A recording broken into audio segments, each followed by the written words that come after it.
Flynn and others' name from classified documents and leak them to the press. Do you know whether Director Clapper knew the name of the U.S. citizen that appeared in the New York Times and Washington Post? I can't say in this forum because, again, I don't want to confirm that there was classified information in the newspaper. Would he have access to an unmasked name? In some circumstances, sure. Would Director Brennan have access to an unmasked U.S. citizen's name? In some circumstances, yes. Would former White House advisor Ben Rhodes have access to an unmasked U.S. citizen's name? I don't know the answer to that. Could you find out? South Carolina Congressman Trey Gowdy is joining us right now from Washington. He's a member of the House Permanent Select Committee on Intelligence, which is why he got in the door with his special pass and was able to ask those questions. Congressman, why were you running down those lists of Obama officials? Well, I started, Brian, with the NSA and the testimony was there were 20 folks there. And in a previous conversation with Director Comey, not yesterday, we identified the universe of people at the FBI. So I'm trying to find that discrete universe of people who had access to the name. You and I are not on that list. So that will save the FBI the trouble of coming and interviewing you and interviewing me. But I'm trying to help the public and Director Comey kind of narrow down the universe of people who would have had access to the information to then leak it. When he came out and made his initial, after you guys made your speeches, after Devin Nunes came out and Congressman Schiff came out and made their opening remarks, he was asked, you know, why, basically, what are your remarks? I want to confirm that there's an investigation going on to the role of Russia in the last election and any type of relationship with the Trump organization. Was that new news to you? It was not. It should not have been new news to anyone on House Intel. Again, the beauty of Intel is we do our work behind closed doors, and you have access to information that perhaps other members don't have. You just can't talk about it. So that was not a surprise to me. So what did we learn from yesterday? What did Trey Gowdy, the prosecutor, learn from yesterday? I learned it's really tough to run serious quasi-criminal or criminal investigations in a public setting, which is why it's never done, except in Washington. I think the most troubling part for me was when Director Comey would not assure us that there's a leak investigation. He was more than happy to assure us that there's an investigation into the potential ties between the Trump campaign and Russia, which may or may not be a crime. Leaking of classified information is a crime, but he would not confirm that investigation. Would you also, are you surprised that there's no interest in John Podesta's perhaps investment in a company that Vladimir Putin was invested in that was turned over to his daughter? I think John Podesta played a major role. You know, I don't know, and I'm not supposed to know, and I hope the FBI is working on lots and lots of things involved in this fact pattern that no one knows about, because that's a sign to me of the integrity of the investigation. But I have no idea what Director Comey knows and what the women and men of the FBI are working on. What about the fact that Roger Stone and some others, Paul Manafort and others, were somehow in contact with Russians? And they might deny it, but in Roger Stone's case, he direct tweeted Guccifer. He was praising Julian Assange. Is that what do you think? What role do you think they played with Trump? What role do you think they played in this entire thing, from what you can tell us?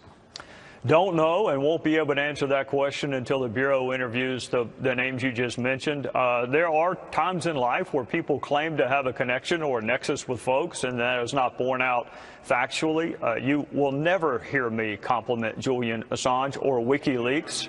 And I'm disappointed in anyone who does. But the FBI has access to far more information even than House Intel, and they're pursuing an investigation. And what I told him at the end yesterday, Brian, is there's a vacuum right now.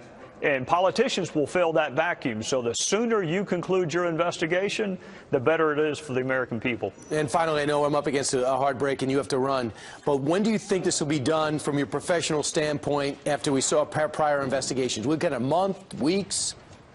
You know, yesterday I commented to Chairman Nunes that it only took 8 days to go through all of Secretary Clinton's emails between the first letter and the second letter. I hope, and I'm sure Director Comey knows the gravity of this investigation from a constitutional perspective, and I'm sure they will do it as quickly as possible, but it depends upon the evidence and the number of witnesses and the number of documents. Somehow, if there's a big story in Washington, Congressman Trey Gowdy's in the middle of it. So thanks so much for joining us. Yes, I appreciate it. Yes, sir. Thank you. All right. Good evening. Welcome to Washington. I'm Brett Baer. Happy St. Patrick's Day. President Trump hosted German Chancellor Angela Merkel at the White House this afternoon. Both leaders offered to work together where interests align and gave public recognition to areas of cooperation, especially in Afghanistan and Ukraine.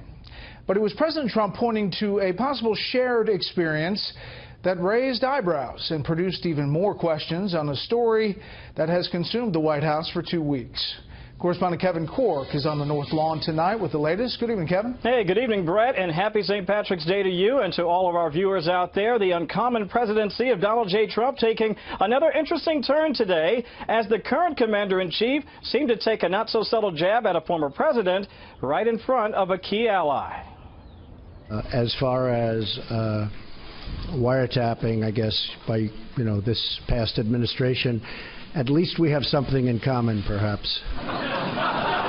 In many ways, it was the irony of ironies. There he was, the president, fielding questions about claims the White House repeated that former President Obama used the UK's spy agency, the GCHQ, to eavesdrop on him after the 2016 election, all while standing right next to the German chancellor, whose phone was in fact tapped by the NSA under President Obama. All we did was quote a certain very talented legal mind who was the one responsible for saying that on television. I didn't make an opinion on it. The explosive claim picked up by White House officials after listening to Fox's senior legal analyst, Judge Andrew Napolitano. 3 intelligence sources have informed Fox News that President Obama went outside the chain of command. He didn't use the NSA, he didn't use the CIA, he didn't use the FBI, and he didn't use the Department of Justice. He used GCHQ. What the heck is GCHQ? That's the initials for the British spying agency. However, the Fox News division was never able to match the claim. But that didn't stop White House Press Secretary Sean Spicer from repeating it. Judge Andrew Napolitano made the following statement, quote, 3 intelligence sources have informed Fox News. That claim has since reverberated across the globe, all the way to 10 Downing Street, where today a spokesman for British Prime Minister Theresa May said, "We've made clear to the administration that these claims are ridiculous and they should be ignored, and we've received assurances that these allegations will not be repeated." The wiretapping story, part of a wide-ranging news conference that included discussion about the future role of the U.S. in NATO, the 28-country defense alliance that includes Germany. I reiterated to Chancellor Merkel my strong support for NATO, as well as the need for our NATO allies to pay their fair share for the cost of defense. That theme of fairness to America continued in the president's comments on trade, which he suggested enriched our trading partners at the expense of American workers. All I want is fairness. Germany's done very well in its trade deals with the United States. Of course, Brett, the two leaders will get a chance to meet face-to-face once again. That happening this summer in July at the G20, hosted by Chancellor Merkel and the Germans. Brett. We'll have much more on all of this with the panel. Kevin, the Secret Service is under fire tonight for 2 separate incidents involving the White House. What about that? Well, I tell you, it's really not a very good story for them. The first of those 2 stories, Brett, actually beginning right here in Washington, where sources tell Fox News that that jumped the fence here at the White House on Friday, a guy by the name of Jonathan Tran, who had 2 cans of mace on him, actually may have jiggled a door to the executive mansion. And what's worse, he may have been on the grounds for at least 16 minutes before being detected. Tran is facing multiple charges. Meanwhile, in New York, an investigation is also underway into the whereabouts of a Secret Service laptop computer that was stolen. It could include floor plans to Trump Tower and information about the investigation into Hillary Clinton's private email server. Now, the agent in question reportedly left a bag containing the laptop in her driveway in Brooklyn. A spokesperson for the agency says the laptops are encrypted and are not permitted to contain classified information. But as you can well imagine, Brett, that's also raising the ire of lawmakers on Capitol Hill, some of whom are already tonight calling for an investigation. Brett? Especially after the history of the Secret Service in recent years. Kevin, thank you.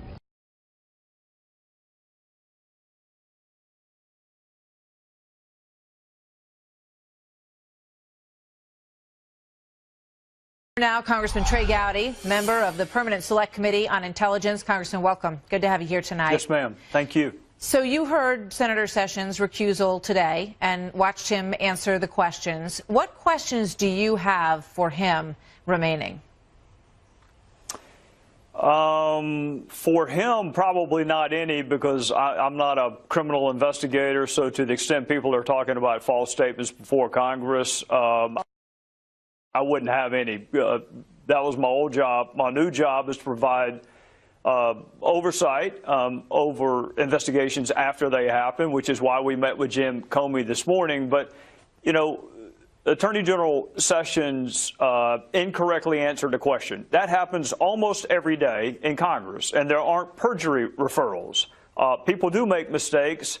I was struck listening to the intro, Martha, that it could not have been a campaign-related conversation if it took place on Capitol Hill. I don't know where the meeting with the Russian ambassador took place, but if it took place at the Capitol, I believe it was in his office with 2 of his aides.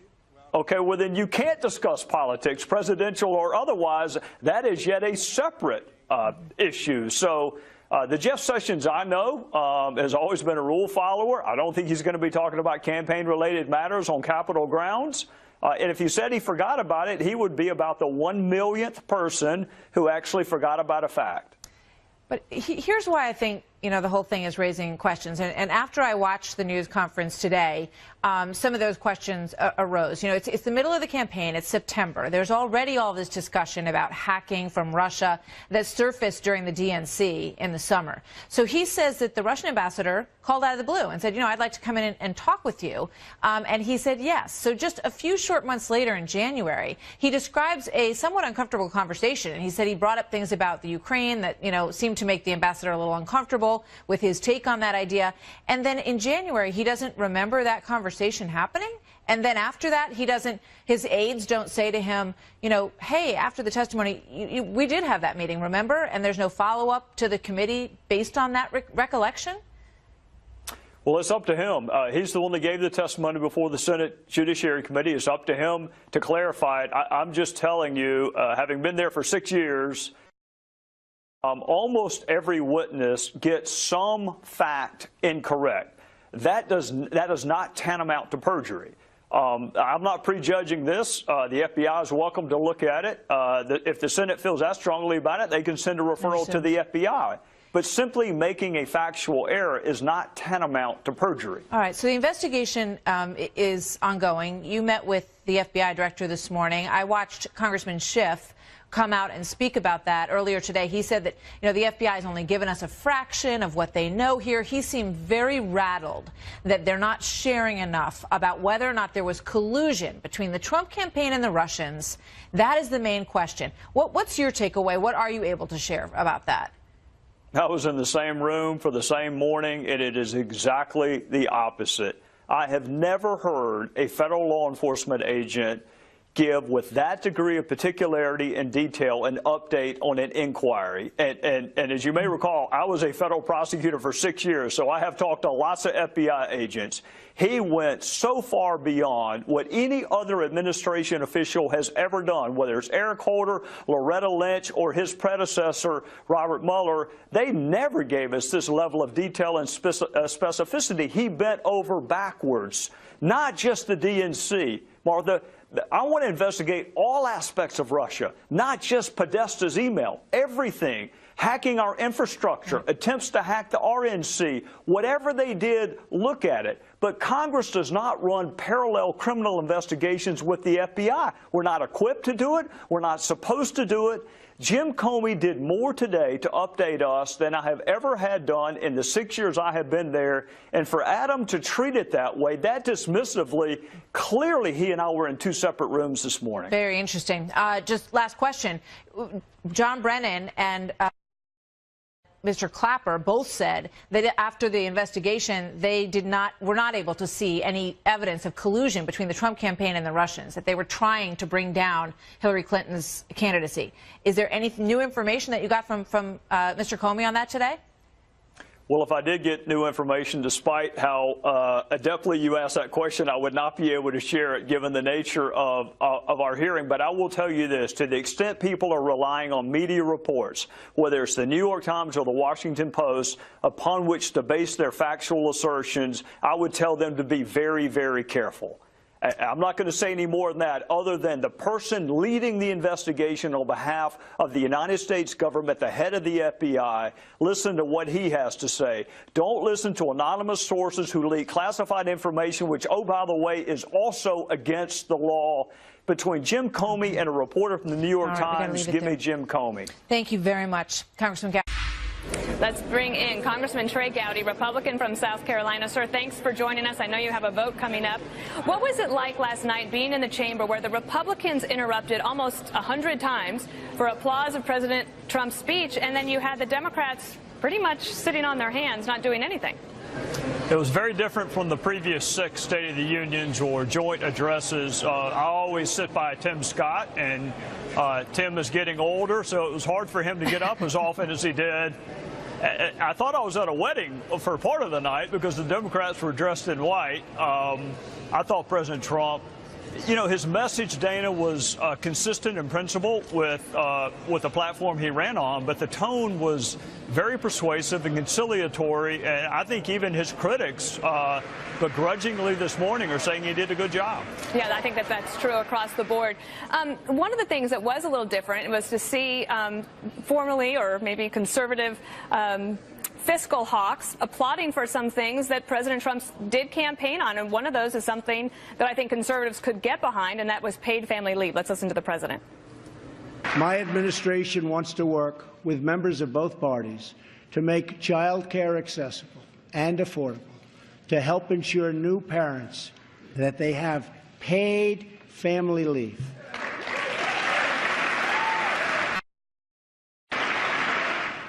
Have you seen an evolution, or do you hear an evolution in some conservative thinking about being willing to pay for something like paid family leave? I don't know about paid family leave. We have adjusted our analysis of offsets for certain spending. When he mentions his infrastructure project, some conservatives ask for the offset, and others view that as an asset for which there need not be an offset. I was also sitting one down from Ben Sasse, who's a really funny senator from Nebraska and a very principled conservative. And I would say this about the family leave. It is possible that you agree with someone's objective, but you have a different way of achieving that objective. So you can want paid family leave and do that by either mandating it from the government or just incenting private business to do it themselves. So I kind of took that as we think it's a good idea. We may or may not have differences in terms of how we achieve that idea. All right, let's talk about the executive order on the so-called travel ban. The president is going to, I understand, withdraw and then issue a new and revised executive order. You thought that it needed to have some clarity. Have you been briefed, and are you satisfied with the new product? I have not been briefed, but I am so far down the pecking order in the House, I don't expect to be briefed. I heard it was coming today, and then I heard maybe it's going to come later. I think he's doing exactly what he needs to do, which is have a different analysis depending on the status of the group involved. If you're an American that went to visit the Vatican and you just want to come back home, you're entitled to your full panoply of constitutional rights. But if you're in Yemen and you've never visited the United States and you just want to meet Tim Scott, you don't have any constitutional rights. So we can apply different scrutinies based on the status or class of the person who wants to come to the United States. And before I let you go, there was some question earlier this week whether one of the House Darrell Issa was calling for a special prosecutor or independent review of the alleged Russian ties with the Trump campaign during this last year. You're on the Intel Committee. Do you think that those are now quelled and there's no need for that? Well, I hope so. I mean, Devin Nunes has been talking about Russia for a year now. And Dana, there is no special prosecutor. I hate to break the hearts of my Republican and Democrat colleagues. There's no independent counsel. There's a special counsel, and Jeff Sessions would appoint that special counsel, but only if the department has a conflict and every United States attorney in the country has a conflict. No one has offered any evidence of any of that. So all the discussion about special prosecutor or special counsel, we don't even have the fact pattern yet. We don't even know that it's criminal in nature. So that's just members of Congress talking about show here. Hillary Clinton's emails is now asking the top law enforcement in America to say President Trump is wrong. This all follows the president talking about the man who used to have his job, Barack Obama, At this hour, President Trump is back in Washington, D.C., where his administration is now turning to Congress for help finding evidence to support his claim that former President Obama and had telephones at Trump Tower tapped during the election. We should point out President Trump has offered no proof so far, and now FBI Director James Comey is taking his concerns about it straight to the Justice Department. The New York Times again reporting he wants them to set the record straight because the president's claims imply the agency broke the law. President Obama's former intelligence chief says it's all not true. I will say that for the part of the national security apparatus that I oversaw as DNI, there was no such wiretap activity mounted against the president-elect at the time, or as a candidate, or against his campaign. I can't speak for other Title III authorized entities in the government or a state or local entity. Leland Vittert begins our coverage live from the White House. And Leland, this sounds like a case of the FBI shouting, "Tell them we didn't break the law."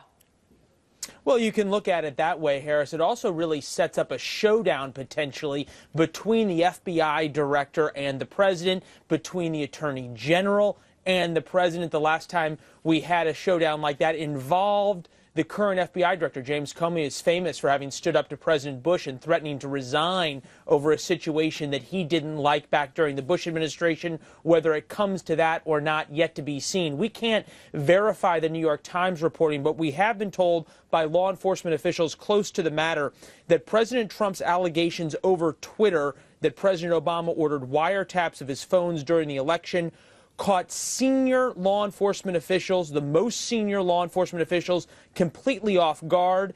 Adding to that, those officials had no idea what Trump was talking about. The White House, for its part, is not responding to this New York Times story either. They have not offered any proof in terms of what President Trump was talking about or tried to clarify what he meant, instead passing the buck to Congress. And the Intelligence Committee in the House has said they will pick up the baton and investigate Mr. Trump's claims as part of their overall investigation into Russian involvement in the election. But there are still many unanswered questions, including whether or not the president's staff believes these claims to be true.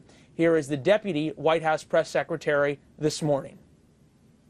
The President of the United States is accusing the former president of wiretapping him. I think that this is, again, something that if this happened, Martha, If.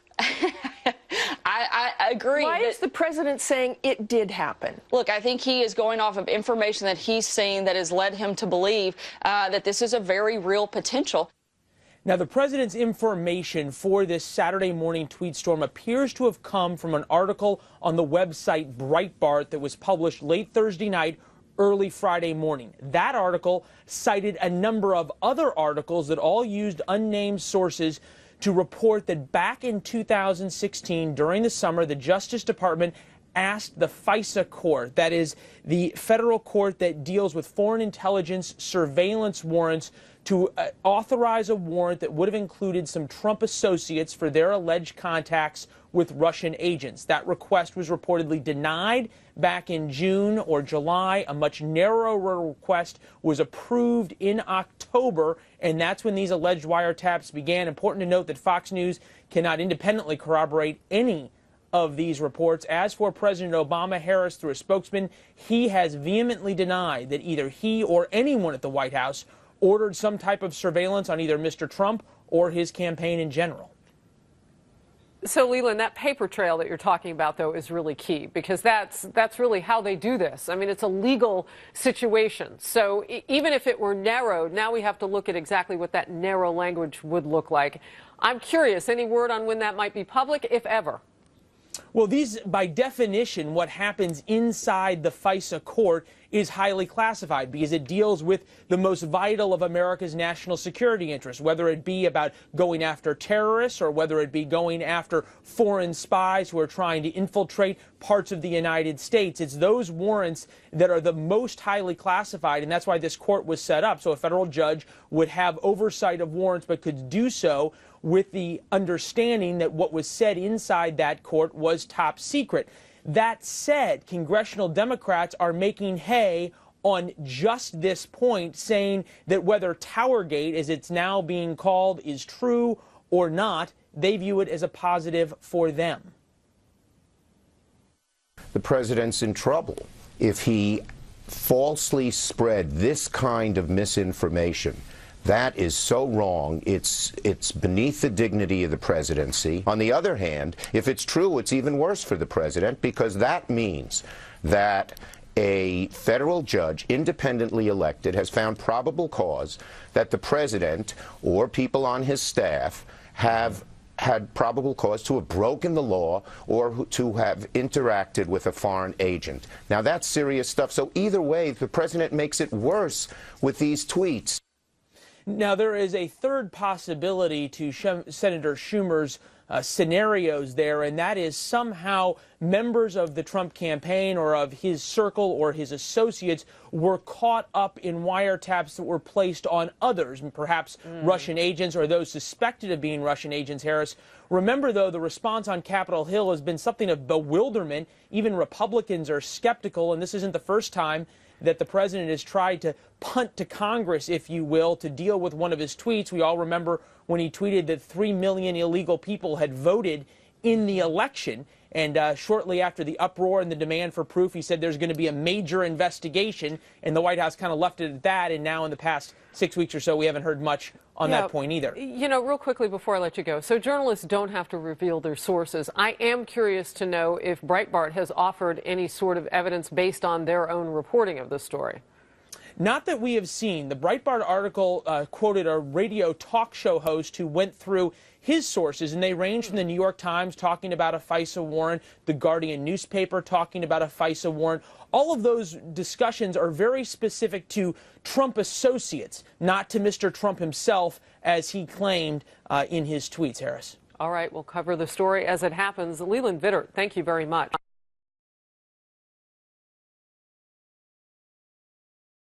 To me, the only way that an interview takes place with the two central witnesses and the subject of the investigation is if the decision has already been made that all three people in that room are not going to be charged.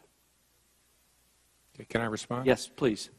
I know in our political life sometimes people casually accuse each other of being dishonest, but if colleagues of ours believe I am lying about when I made this decision, please urge them to contact me privately so we can have a conversation about this.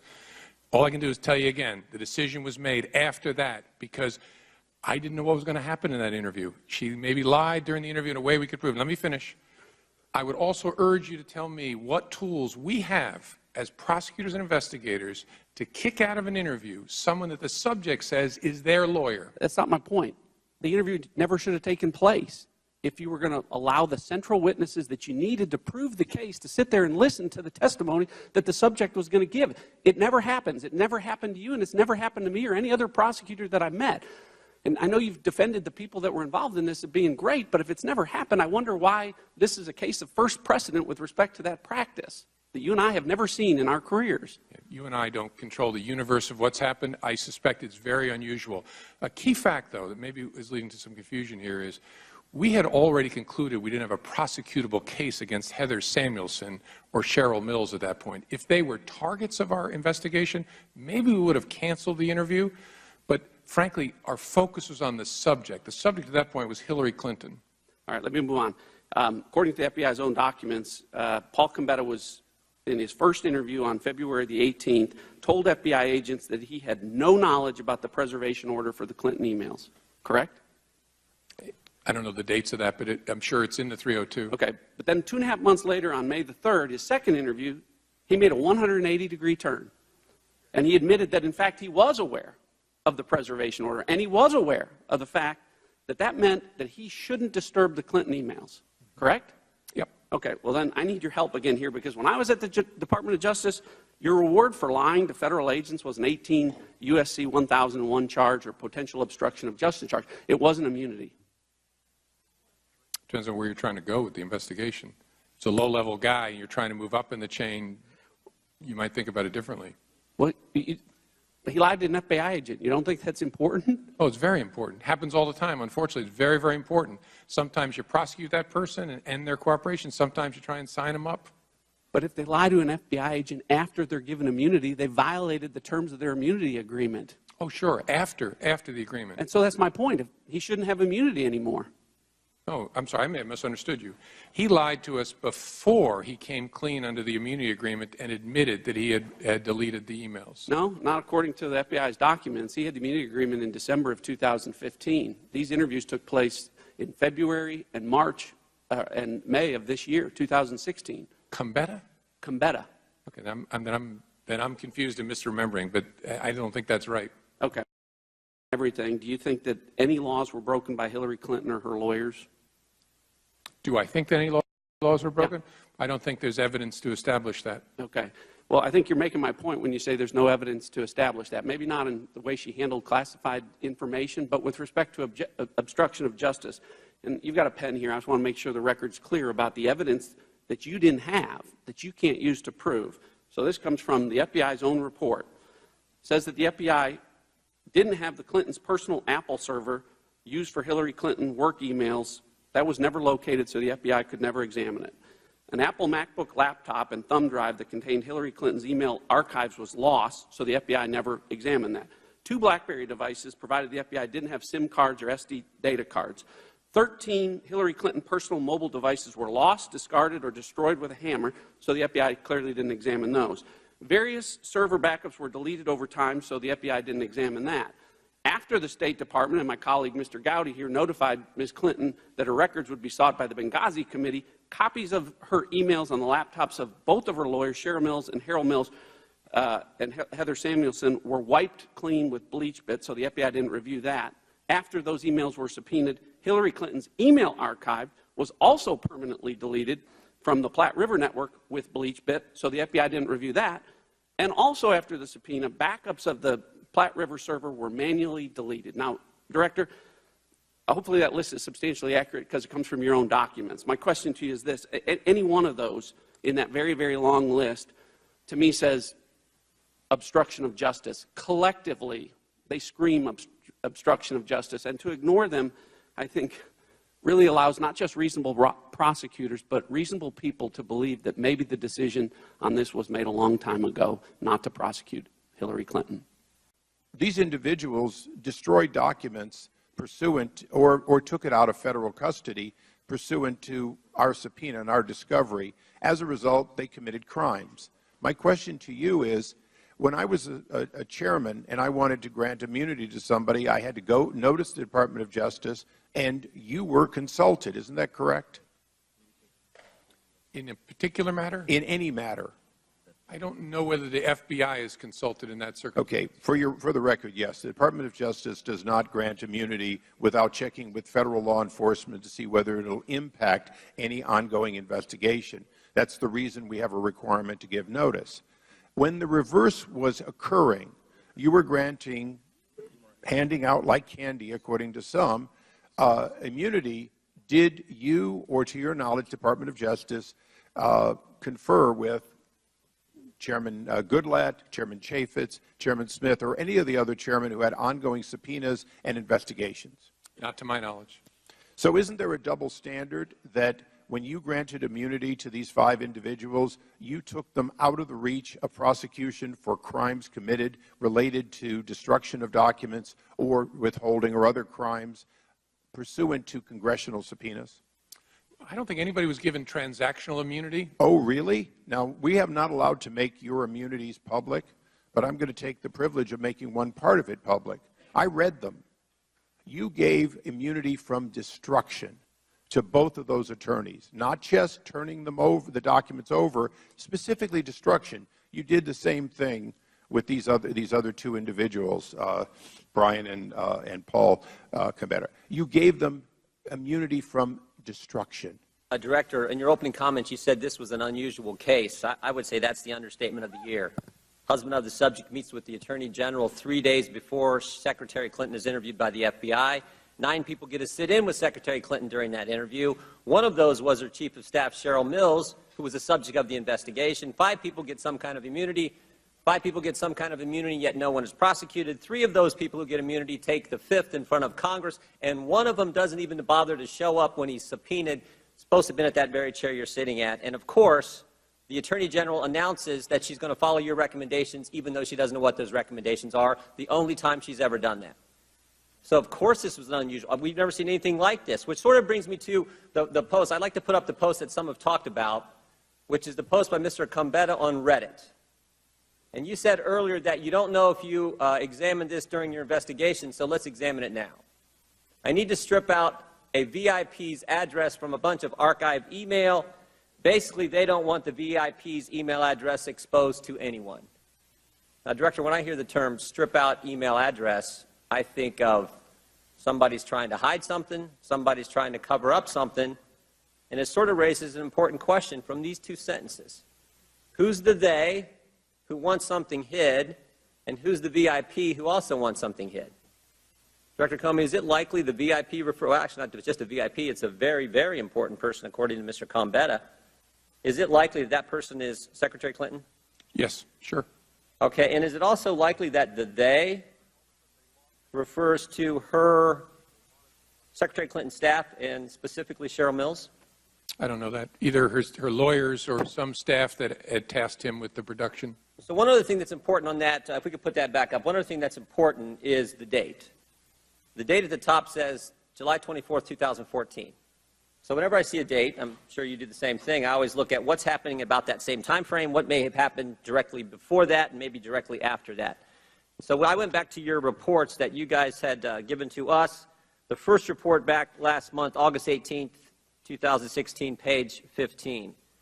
On page 15 it says, during the summer of 2014, State Department indicated to Cheryl Mills a request for Clinton's work-related emails would be forthcoming. State Department gives Cheryl Mills a heads up that she's got to go round up all of Secretary Clinton's email. On that same page it says the House Select Committee on Benghazi had reached an agreement with the State Department regarding production of documents on July 23rd, 2014, just the day before, which I find kind of interesting. Then from your report that we got just last week, after reviewing several documents dated in and around July 23rd, 2014, Paul Combetta had a conversation with Cheryl Mills, and after reviewing a July 24th, there's that date again, 2014 email from Brian Pagliano, Paul Combetta explained Cheryl Mills was concerned Clinton's then current email address would be disclosed publicly.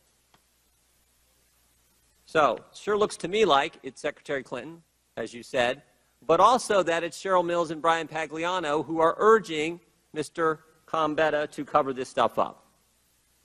You agree?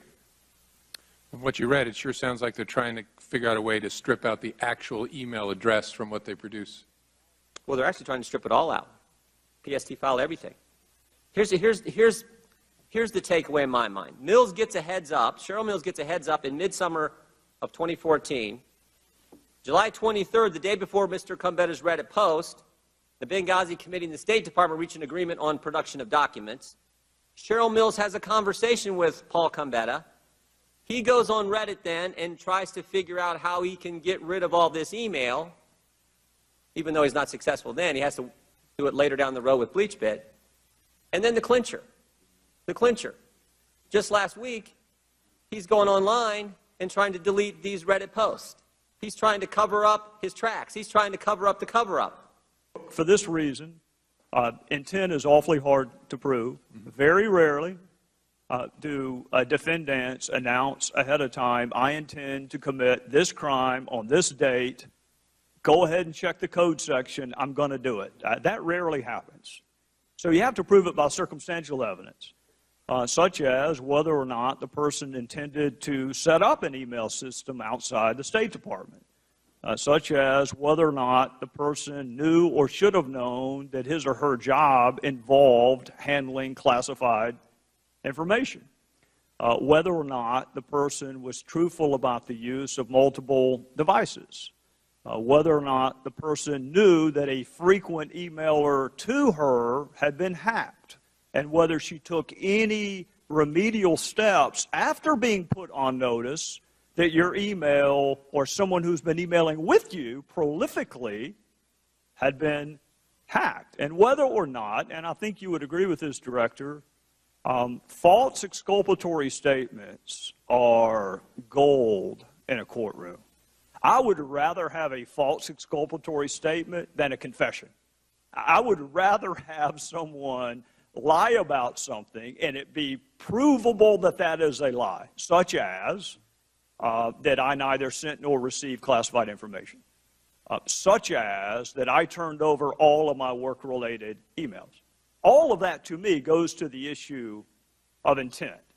So I got two more questions, then I'm going to be out of time. For those who may have to prosecute these cases in the future, what would she have had to do to warrant your recommendation of a prosecution?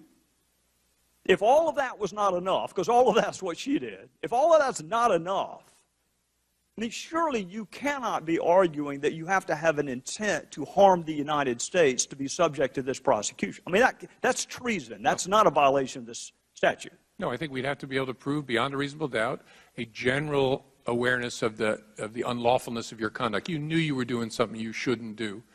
And then, obviously, that's on the face of the statute itself. Then you need to consider, so who else has been prosecuted and in what circumstances, because it's all about prosecutorial judgment.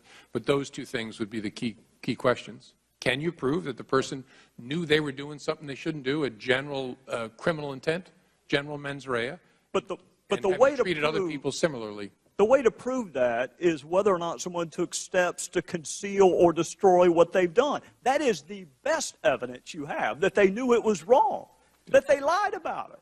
It's very good evidence. Always want to look at what the subject said about their conduct. Well, and there's a lot. There's a lot. If you saw her initial press conference, it all falls under the heading of false exculpatory statement. I'm out of time, Mr. Chairman, but the director did.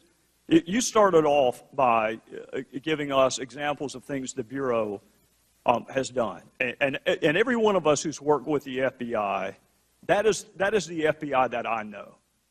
The one that went and saved that girl in North Carolina, that is the FBI that I know. What concerns me, Director, is when you have 5 immunity agreements and no prosecution, when you are allowing witnesses who happen to be lawyers, who happen to be targets, to sit in on an interview. That is not the FBI that I used to work with. So I've been really careful to not criticize you. In fact, I said it again this morning. They wanted to know, was he gotten to? Did somebody corrupt him? No, I just disagree with you. But it's really important to me that the FBI be respected. And you got to help us understand. Because it looks to me like some things were done differently that I don't recall being done back when I used to work with them. And with that, I would yield back to the chairman. Was this not a conscious effort to alter federal records? I mean, the proximity to the date is just stunning. I'm sorry, what's the question? How is this not a conscious effort to alter a federal record? Well, depending on what the record was and exactly what he was trying to do, and whether there would be disclosure to the people they were producing it to, saying we changed this for privacy purposes. I just don't know sitting here. These are documents that were under subpoena. These federal records were under subpoena. They were under a preservation order. Did Mr. Gambetta destroy documents? I don't know whether that was true in July of 2014. They were under subpoena.